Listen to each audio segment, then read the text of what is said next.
নির্বাচনের জন্য বিএনপি প্রার্থিতা ঘোষণা করেছে 64 জেলায়, কিছু বাকি রেখেছে।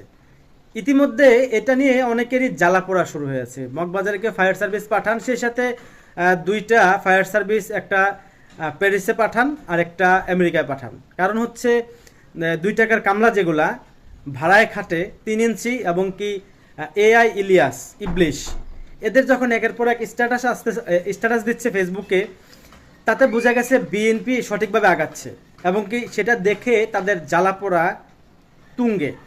তাদের জ্বালাপোড়া থামানোর জন্য আপনারা একটু কষ্ট করে একটু ফায়ার সার্ভিস পাঠান, কারণ তাদেরকে নিয়ে যেভাবে স্ট্যাটাস দিচ্ছে পিনাকি রিলাসে, তাদের জ্বালাপোড়া অনেক হচ্ছে।